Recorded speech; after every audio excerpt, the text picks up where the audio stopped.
आपली संस्कृती, आपले संस्कार सदा राहू दे आपल्या सोबत। भारताच्या महान ग्रंथांचे आणि काव्यांचे संपूर्ण संकलन सबस्क्राइब करा तिलक।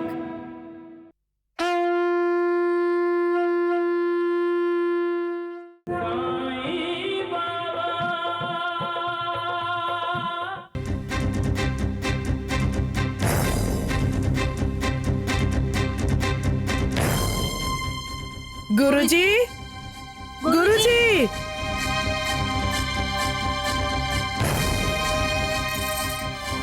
वहिनी, वहिनी,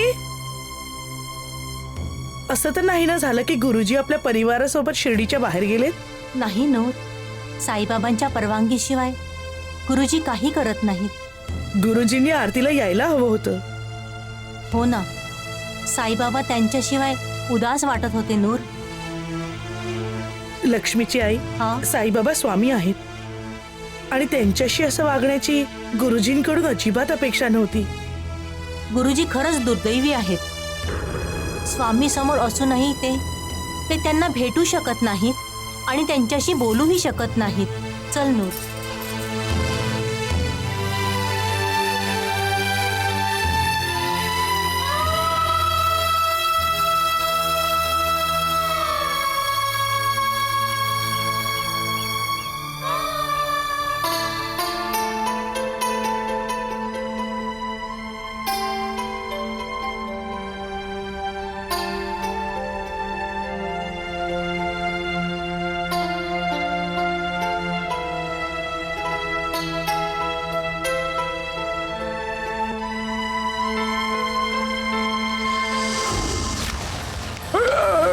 साई बाबा,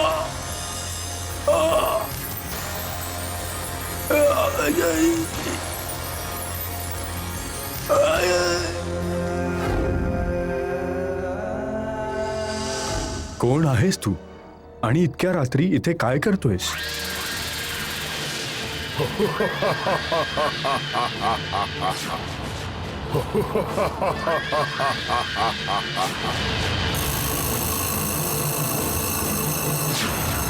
उदी नाही तर काय झालं? ही माती तर आहे। साईबाबांचं नाव घेऊन हीच लावतो। त्यांच्या कृपेने माती ही उदी बनेल। साईबाबा,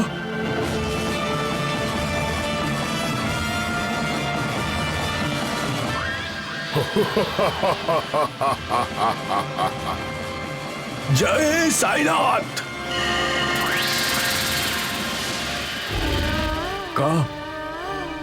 का साईबाबा असं का केलं? मला तुमच्यापासून दूर ठेवायचं होतं तर तसा संकेत द्यायचा होता।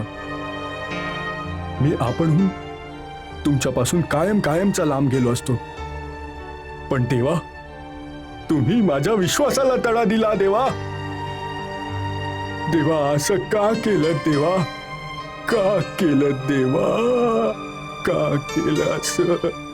मी माझ्या भक्तांमध्ये विश्वास निर्माण करतो, आघात करत नाही। आपल्या देवावरचा विश्वास जेव्हा डगमगतो तेव्हा भक्त अहंकार आणि अविवेकाच्या अधीन होऊन जातो। जेव्हा तो अविवेकनी अहंकाराला धुडकावून लावतो तेव्हा तो मुक्त होतो आणि समजून जातो की त्याचा देव त्याच्या पाठीशी आहे। देव ना त्याला दूर करतो ना त्याच्या विश्वासाला। म्हणूनच मी नेहमी श्रद्धा आणि विश्वास महत्वाचा मानतो। श्रद्धा आणि विश्वास भक्तीचीच दोन रूपं आहेत। जो श्रद्धाळू आहे तोच भक्ती करू शकतो। श्रद्धेविना भक्ती होऊच शकत नाही। जिथे श्रद्धा आहे तिथे विश्वास आहे आणि जिथं विश्वास आहे तिथं संयम आहे। म्हणूनच श्रद्धा ठेवा, धीर धरा। श्रद्धा आणि सबुरी. बोला पुंडलिक वरदा श्री ज्ञानदेव महाराजांचा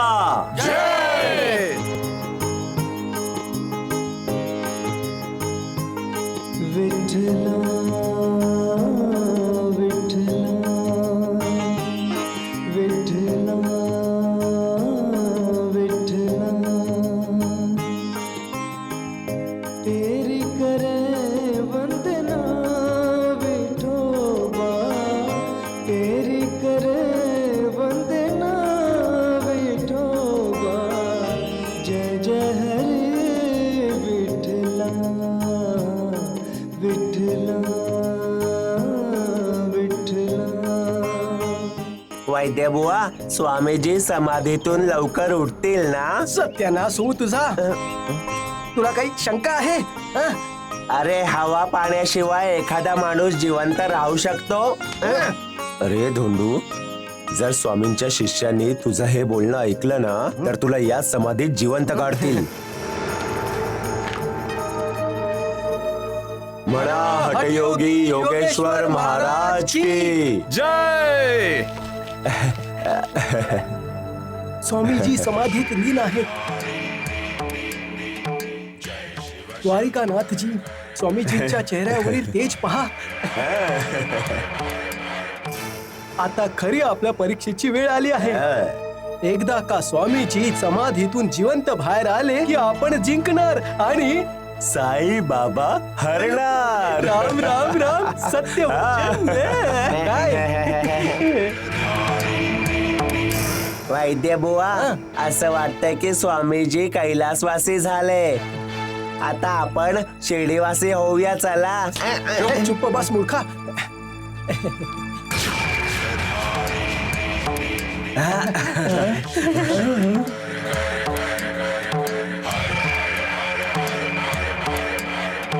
हठयोगी योगेश्वर महाराज की. हठयोगी योगेश्वर महाराज की. हठयोगी योगेश्वर महाराज की. हठयोगी योगेश्वर महाराज की. हठयोगी योगेश्वर महाराज की. हठयोगी योगेश्वर महाराज की. हा साई बाबा स्वतःला योगीराज समजतो ना. आता आपल्या योगेश्वर महाराजांचा सामना होईल तेव्हा साई बाबाला समाधी घ्यावी लागेल. बिलकुल लवकर. अरे राम राम. अरे तुम्ही समाधी घ्याल वैद्यबुवा? अरे मूर्खा, चल लवकर. जो आपल्यासाठी नाही तर जगात इतरांसाठी जगतो तो खरा योगी असतो. आणि ज्याला पैशाचा मोह आहे किंवा स्वार्थासाठी आपल्या सिद्धींचा वापर करतो, जो विकारांच्या अधीन आहे तो योगी नाही, भोगी आहे. योगी देवदूत आहे जे देवाने सोपवलेलं काम पूर्ण करण्यासाठी जन्माला आलेले असतात. सबका मालिक एक.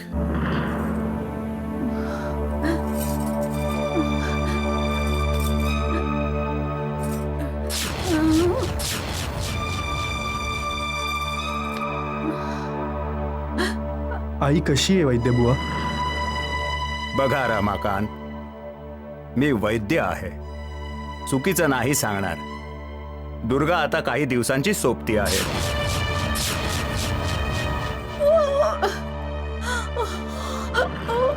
हे औषध घ्या. यांना दर 2 तासांनी 2-2 थेंब द्या.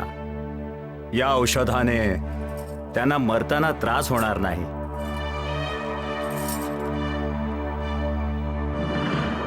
त्यांचं हृदय खूपच कमजोर झालंय. यांना हृदयविकाराचा झटका देखील येऊ शकतो. त्यात त्यांचे प्राणही जाऊ शकतात. हृदयविकाराचा झटका येऊ नये यासाठी काही करता येईल का वैद्यबुवा? फक्त आराम. यांना कोणत्याही गोष्टीचा त्रास होऊ देऊ नका. नाराज नका करू, क्रोधित नका करू. यांच्या सर्व इच्छा पूर्ण करा. या जे जे काय म्हणतील त्याला नकार करू नका. कारण नकार मिळाल्याने त्यांना राग येईल आणि रागामुळेच यांचं रक्त उसळेल आणि तेच यांच्या हृदयाच्या झटक्याचं कारण बनू शकेल. असं नाही होणार वैद्यबुवा. असं नाही होणार. हा, आम्ही सासूबाईच्या सगळ्या इच्छा पूर्ण करू. सासूबाई, सासूबाई तुम्हाला काही नाही होणार. आई, सासूबाई, आम्ही तुमच्या सगळ्या इच्छा पूर्ण करू. आई, आम्ही तुम्हाला काही नाही होऊ देणार. सगळं नाटक आहे. कुणी सुखी असल्याचं नाटक करतो तर कुणी धनवान असल्याचं. कुणी निरोगी असल्याचं नाटक करतो तर कुणी आजारी असल्याचं, कुणी अज्ञानी असण्याचं तर कुणी ज्ञानी असण्याचं नाटक करतो. इथे सगळे जण नाटक करतात. प्रत्येक जण बाहेर एक आणि आतून एक. अशी लोक दुनियाच्या डोळ्यात धूळ फेकू शकतात पण देवाच्या नाही. हे लोक हे का विसरतात की एक ना एक दिवस नाटकाचा पडदा पडतोच.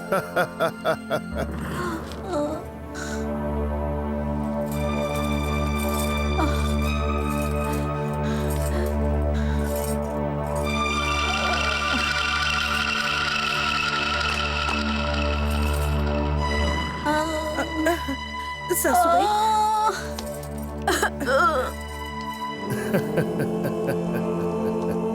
कोणीतरी आहे जे नाटक करून बाबांच्या भक्ताला त्रास देतय. पण बाबा या नाटकाची मजा घेत आहेत ना?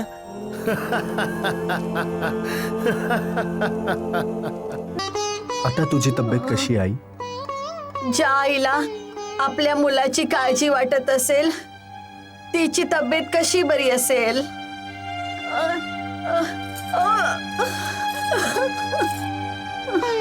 सासूबाई, सासूबाई तुम्हाला बोलायला त्रास होतोय. तुम्ही बोलू नका. कसं नको बोलू? तू तर बाळाला जन्म देऊन मरून जाशील. जबाबदारीतून मोकळी होशील. आणि जर मी पण मेले तर रमाकांत आणि तुझ्या मुलाची काळजी कोण घेईल?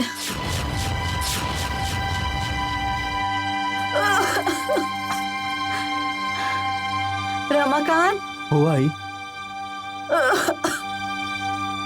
तू दुसरं लग्न कर.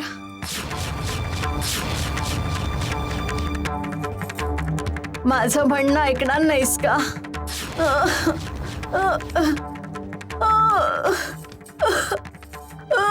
आई,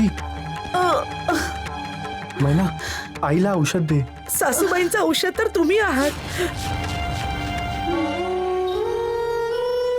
आठवत आहे ना तुम्हाला वैद्यांनी काय सांगितलं होतं? त्यांच्या सगळ्या इच्छा पूर्ण झाल्या पाहिजेत. आणि तुम्ही त्यांना वचनही दिलं होतं. तुम्ही त्यांना सांगा की तुम्ही दुसऱ्या लग्नासाठी तयार आहात.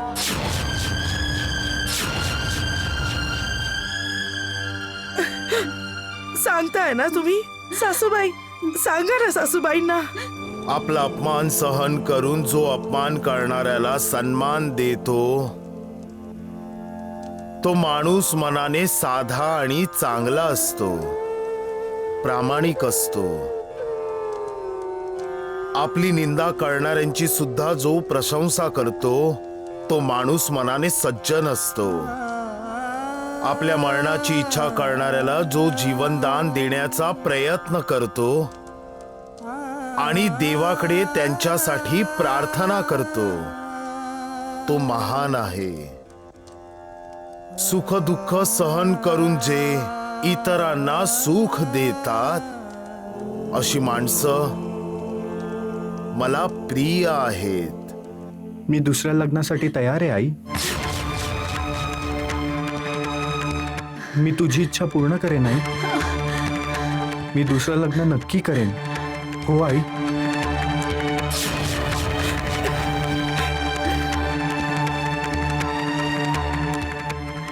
तू माझा चांगला मुलगा आहेस. बस मी मरायच्या आधी मला दुसरी सून आणशील ना? हो आई.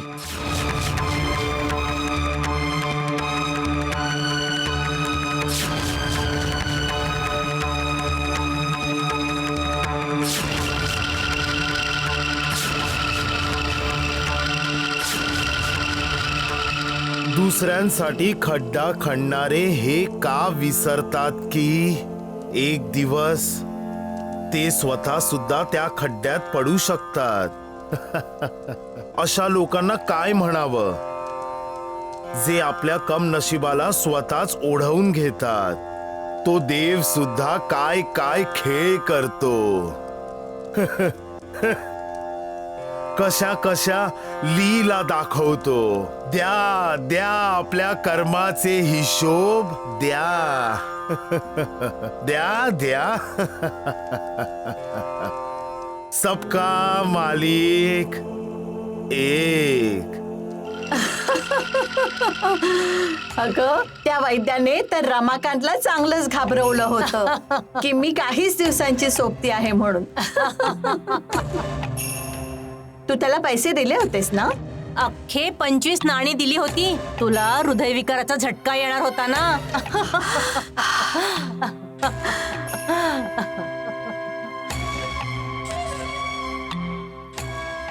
दुर्गाबाई, हा तुझी सून इकडेच येते.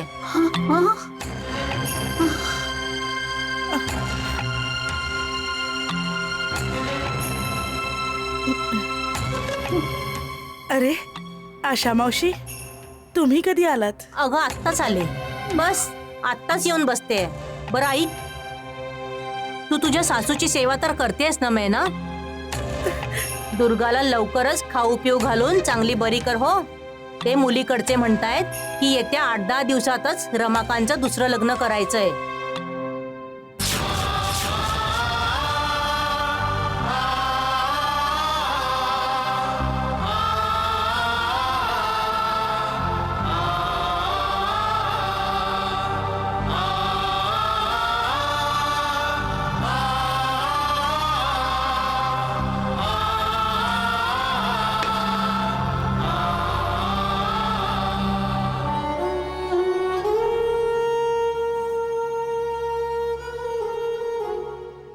साईबाबा,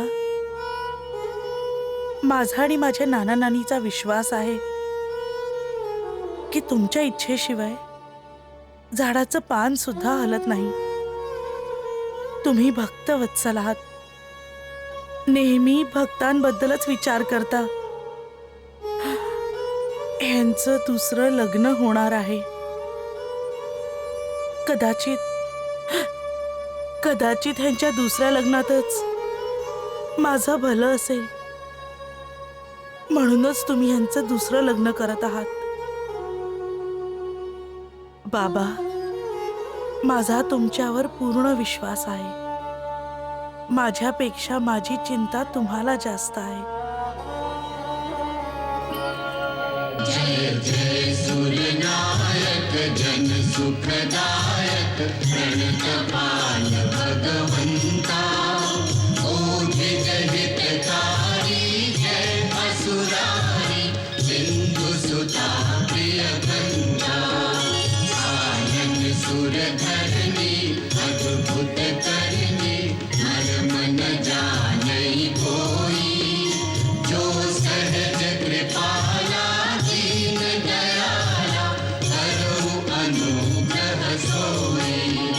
जय जय अविनाशी सब घटवासी व्यापक परमानंदा. अविगत दोतीतम चरित पुनीतम मायारहित मुकुंदा. जेहिलागी विरागी अति अनुरागी विगत मोह मुनि वृंदा. निसि बासर ध्यावहि गुण गण गावहि जयति सच्चिदानंदा. जयति सच्चिदानंदा जयति सच्चिदानंदा जयति सच्चिदानंदा.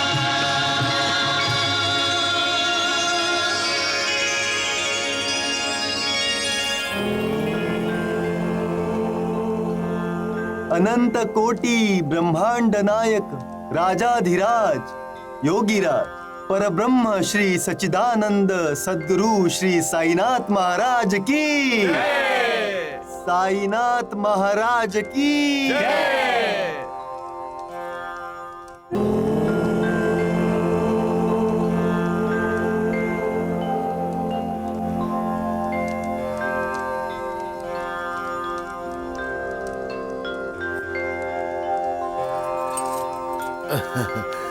बसा बसा.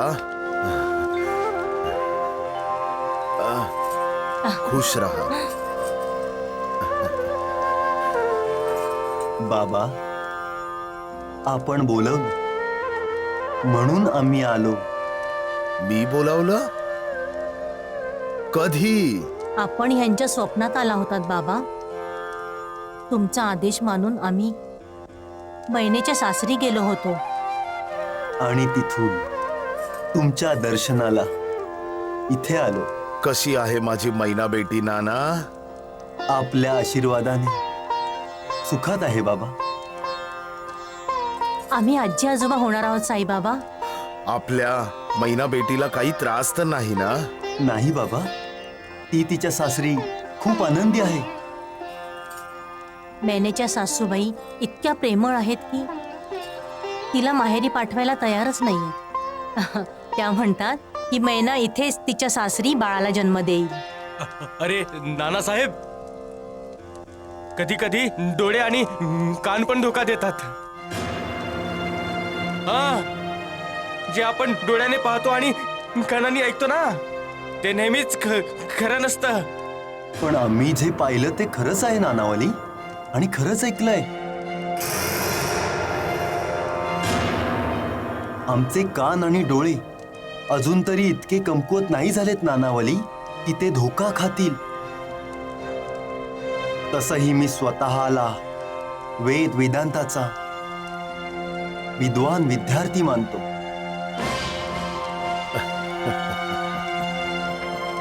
मला धोका नाही होणार. मी ज्ञानी जो आहे. आमच्याकडून चूक होऊ शकते बाबा, पण आपण स्वामी आहात. नकळतपणे आमच्याकडून काही चूक झाली असेल तर आमच्यावर कृपा करा आणि त्या सुधारून घ्या. माझ्या मैनेवर सदैव आपली कृपा दृष्टी ठेवा. तिला स्वस्थ आणि सुखी ठेवा.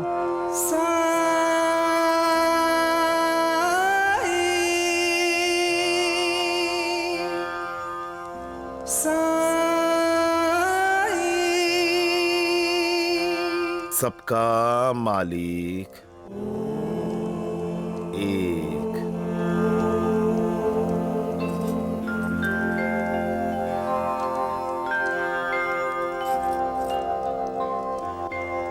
नानासाहेब, साईबाबांसमोर तुम्ही स्वतःला वेद वेदांताचा विद्वान म्हणवलं, ज्ञानी म्हणवलं.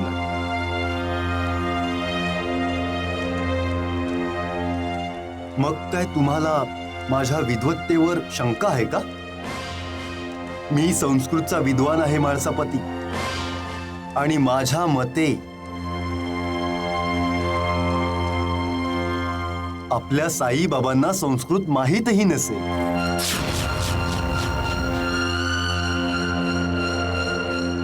नमस्कार.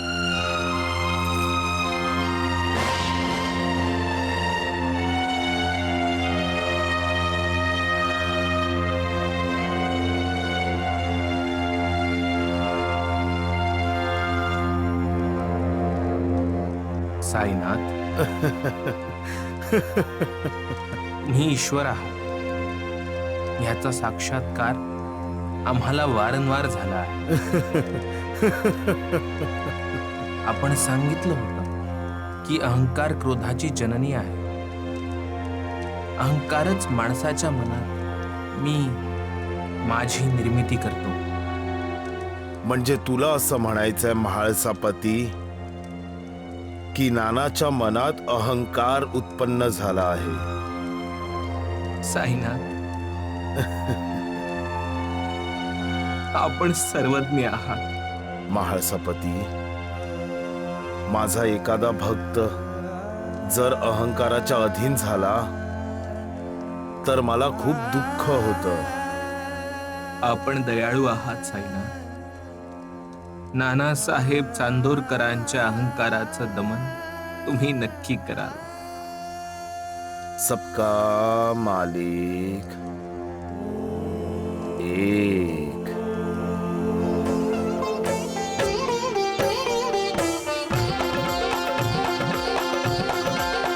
साई राम साई श्याम दुख भंजन तेरु नाम. साई राम साई श्याम दुख भंजन तेरु नाम. हे साईनाथ तेरे आने से, हे साईनाथ तेरे आने से हुआ धन्य ये धरती धाम धाम. साई राम साई श्याम दुख भंजन तेरु नाम. साई राम साई श्याम दुख भंजन तेरु नाम. सुख धाम धन धाम साई राम साई श्याम गुण धाम यश धाम. साई राम साई श्याम. ओ भक्त वत्सल दीन बंधु बाबा तुझे प्रणाम. साई बाबा तुझे प्रणाम. जानी भागी, आता मी थकलोय. बस यापुढे मी चालू शकणार नाही. पण आपल्याला शिर्डीला जायचंय बाबा. हो हो हो हो हो. शिर्डी तर आता खूप लांब वाटते आणि मला चालायला त्रास होतोय. असं नको व्हायला की मी शिर्डीच्या रस्त्यातच जीव सोडून देईन. शुभ शुभ बोला हो. तुम्ही इतक्या लवकर हार मानणार का? तुम्हीच म्हणत होता ना की देवाच्या कृपेसाठी तपस्या करावी लागते. साईबाबांच्या दर्शनासाठी आपल्या रस्त्यात जे काही कष्ट पडतील ते आपण सहन करू. किती भाग्यवानी मुलगी आहेस तू. आणि दुर्दैवी पण आहेस की आमच्यासारख्या गरीब घरात आई वडिलांच्या पोटी जन्माला आलीस. मी भाग्यशाली आहे आई, जे मला तुमच्यासारखे आई बाबा मिळाले.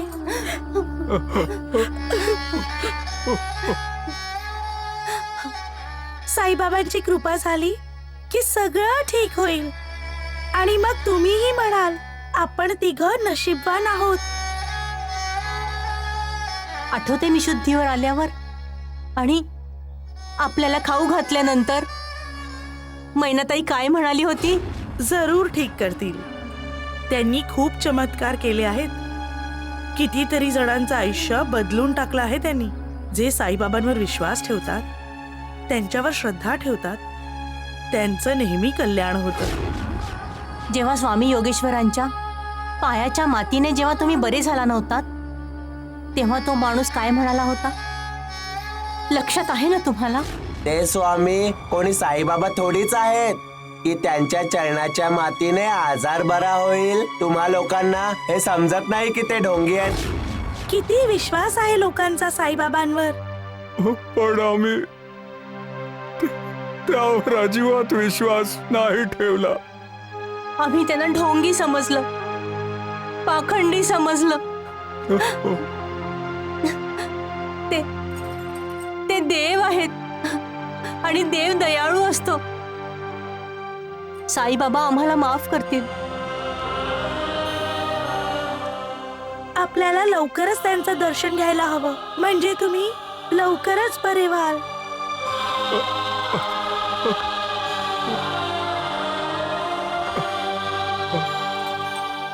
साईबाबा, जेव्हा तुम्ही आमचा दरवाजा ठोठावलात तेव्हा आम्ही दरवाजा नाही उघडला. आणि आज तुमच्या दारात दर्शनासाठी येतोय. कृपा करून तुम्ही तुमचा दरवाजा बंद नका करू.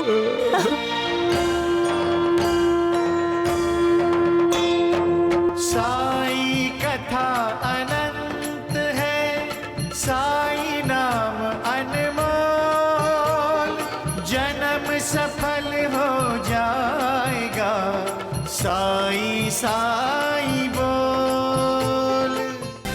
गुरुजींनी आरतीला तरी यायला हवं होतं.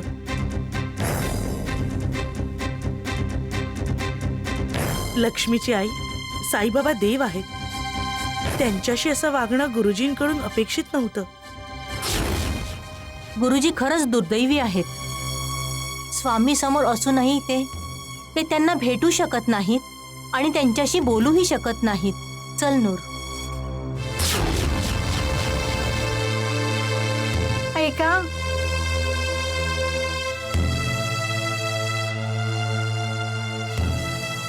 तुमच्यासाठी शिरा करून आणलाय, खाऊन घ्या. माझी इच्छा नाही. काल रात्री पण तुम्ही काही खाल्लं नाहीये, दुपारचं जेवणही नाही केलं. आता निदान शिरा तरी खा. हे बघ, मला काही नाही खायचं. पण का? म्हणजे काय झालंय? मला माहितीये मी तुला अस्वस्थ करतोय. मला माहितीये मी तुला दुःखी करतोय. पण माझा नाईलाज आहे.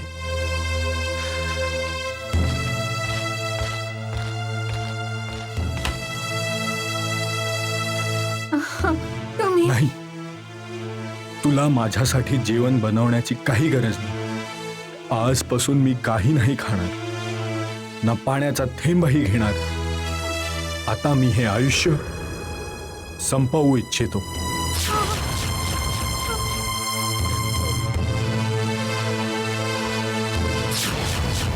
आता मी हे आयुष्य संपवू इच्छितो. आता मी हे आयुष्य संपवू इच्छितो. मी तर भक्तांचा दास आहे. भक्तीमध्येच निवास करतो. मला माझ्या भक्तांची चिंता कायम लागून राहिलेली आहे. जो ज्या विश्वासाने माझी भक्ती करतो त्याच भावाने मी त्याच्या भक्तीचं फळ देतो. जो अनन्य भावाने मला शरण येतो मी त्याचा उद्धार करतो. माझा भक्त माझ्यापासून कितीही लांब असला त्याच्या मदतीला मी सदैव हजर असतो. जे माझ्यावर श्रद्धा आणि विश्वास ठेवतात मी त्यांच्या सोबत असतो. त्यांची साथ देतो. ते कुठेही असो, कसेही असो, मला त्यांची पूर्ण माहिती असते. मी भक्तीचा भुकेला आहे. भक्ताने श्रद्धेने वाहिलेलं एक फूल, एक फळ, एक पान, एक अश्रू सुद्धा मला जिंकून घेतो. सबका मालिक एक. हो हो हो, कारण मी जगू इच्छित नाही. तुम्ही घाई करत आहात गुरुजी. तुमचा काहीतरी गैरसमज झालाय गुरुजी. तुम्हाला एकदा साईबाबांना भेटलं पाहिजे गुरुजी. मी तेव्हाच प्रतिज्ञा केली होती की दामू अण्णा कोसारला साईबाबांच्या कृपाप्रसादाने मूल नाही झालं तर मी साईबाबांचं दर्शन कधीही नाही घेणार. तुम्ही साईबाबांवर अविश्वास दाखवताय गुरुजी. साईनाथांवर तुमची किंचितही श्रद्धा नाही राहिली की तुम्ही इतकं मोठं पाऊल उचलताय. मी माझ्या प्रतिज्ञेत अडकलोय म्हाळसापती. पण तुमचं आणि साईबाबांचं 72 जन्मांचं नातं आहे गुरुजी. प्रतिज्ञेत अडकून राहण्याचा तर मलाही त्रास होतोय सगुण. या जीवनाचा काय अर्थ जर मी साईबाबांचं दर्शन नाही घेऊ शकत, त्यांची पूजा अर्चना नाही करू शकत, तर त्यापेक्षा हे जीवन संपवलेलं जास्त बरं. मानवाला त्याच्या कर्मापासून सुटका तेव्हाच मिळते जेव्हा त्याला मोक्ष मिळतो, मुक्ती मिळते. जेव्हा या जगात पाठवलेल्या देवदूतांची, संतांची, गुरुची कृपा त्यांच्यावर असते. सद्गुरूशिवाय माणूस स्वतःची प्रगती करू शकत नाही. कारण विकारांनी भरलेल्या जगातून प्रभूच्या दरवाजापर्यंतच्या मार्गाचे दर्शन सद्गुरूशिवाय शक्यच नाही.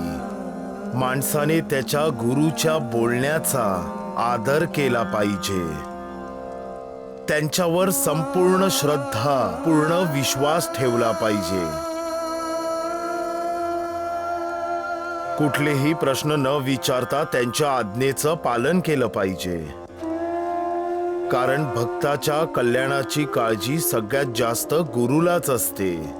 गुरुचे बोल कितीही कठोर असले तरी ते उद्धार करणारे असतात.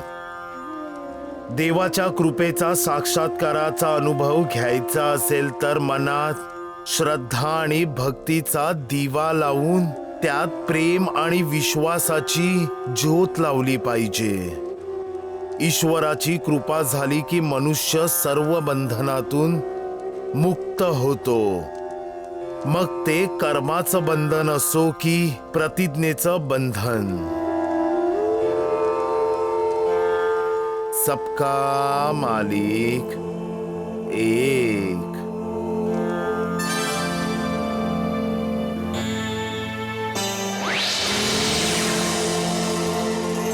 श्यामा, तू मला भेटायला येत नाहीस म्हणून मला यावं लागलं.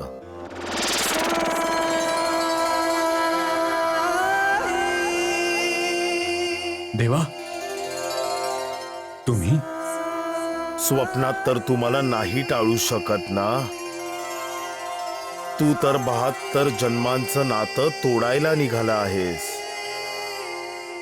पण मला नातं नाही तोडायचंय. मला पण इच्छा नाहीये देवा की संबंध तुटतील. तरी पण लहान मुलासारखं रुसून अन्न पाणी सोडलंस का?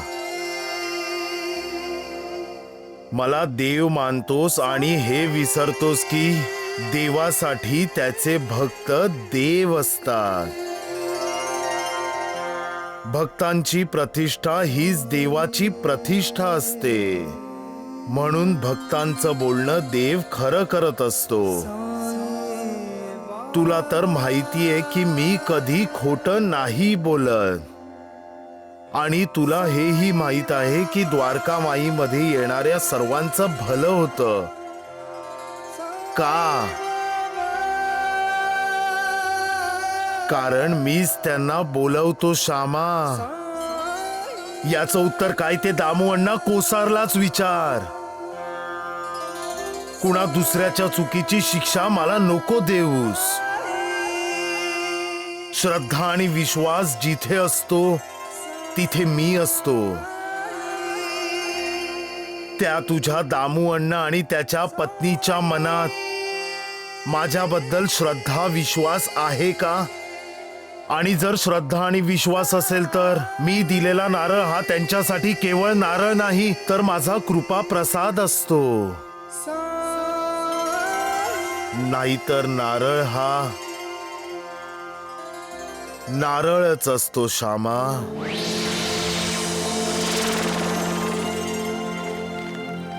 साई बाबा, बाबा, देवा, देवा, बाबा, काय झालं गुरुजी? मीच मूर्ख आहे की आपल्या देवावर अविश्वास दाखवत होतो.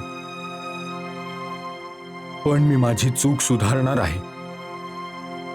मी उद्याच अहमदनगरला जातो दामू अण्णा कोसारला भेटायला.